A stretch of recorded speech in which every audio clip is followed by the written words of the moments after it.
ada kabarnya istrinya Ridwan Kamil tuh batal maju di Pilwalkot Bandung, itu gimana Bang ya? Dan sama apa ada korelasi dengan mungkin Ridwan Kamil akan maju di Jawa Barat gitu Bang? Iya, kami kalau dari Golkar ya eh, apa namanya lebih mendorong saudara Ridwan Kamil untuk maju di Jawa Barat kembali.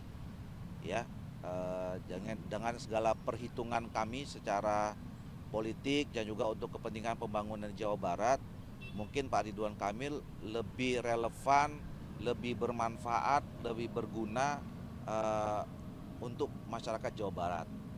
Nah, soal Ibu Atalia ya, ini kan kemarin kita juga memberikan alternatif. Alternatif itu karena memang juga aspirasi dari bawah ya, dari masyarakat Kota Bandung yang juga banyak menyuarakan supaya Ibu Atalia itu maju, dan ini sebelum pileg. Nah, dan saudara-saudara tahu kami kan kemarin juga dalam menghadapi pileg itu memberikan surat tugas kepada orang-orang yang berpotensi untuk maju di pilkada. Agenda mereka, tugas mereka berdasarkan surat tugas itu adalah untuk membantu agenda Partai Golkar baik pileg maupun pilpres. Nah, alhamdulillah Ibu Atalia itu menjalankan tugas itu dengan baik. Di dapil itu Bu Atalia itu mendapatkan kursi DPR RI, malah menambah jadi 2 kursi, dan suaranya juga tinggi 180-190 ribu. Jadi artinya aspirasi yang disampaikan oleh masyarakat Kota Bandung itu nggak salah, bahwa memang Ibu Atalia cukup populer dan elektabilitasnya cukup baik pada saat dipilek. Nah, nanti kita lihat perkembangannya ya, lihat perkembangannya.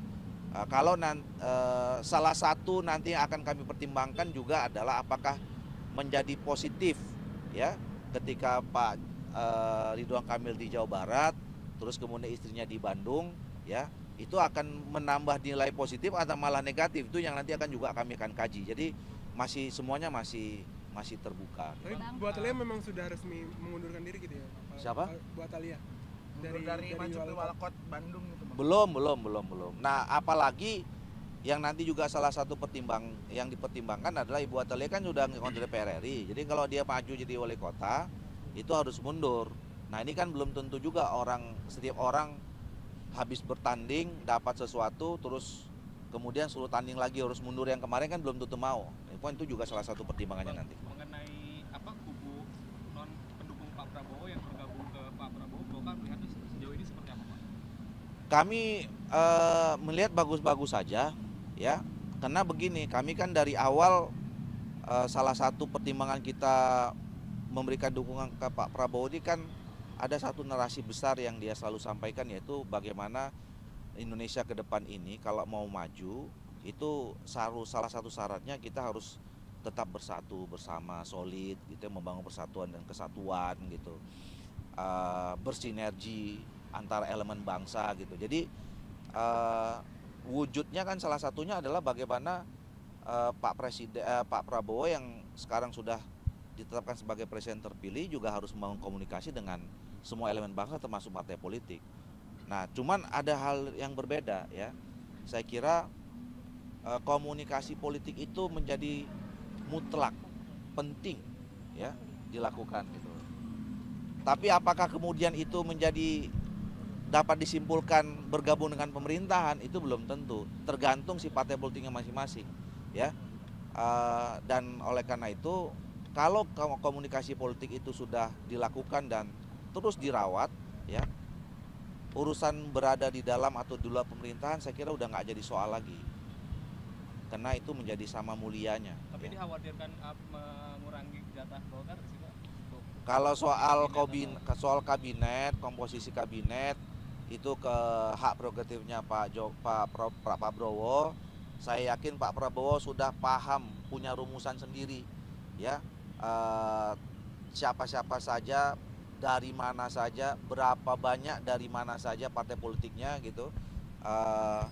Dan beliau saya kira seorang politisi, sekarang sudah jadi presiden yang juga cukup punya pengalaman, tahu persis, punya rumusan, udah punya rumusan sendiri, dan komunikasi dengan partai politik terutama yang tergabung dalam koalisi maju, apalagi dengan Pak Erlangga juga udah sama-sama paham lah mereka itu. Jadi kami nggak akan merasa terganggu. Berarti nggak ada kekhawatiran misalkan tadi kan hari ini kan Pak Prabowo ketemu sama Nasdem ya, sama Pak Surya Paloh tuh nggak khawatir misalkan ada mungkin pembahasan kursi yang berujung pada mungkin kekurangan kursi dari Golkar sendiri nggak ada? Nggak, ya, makanya saya kira Pak Prabowo pasti sudah punya rumusan sendiri.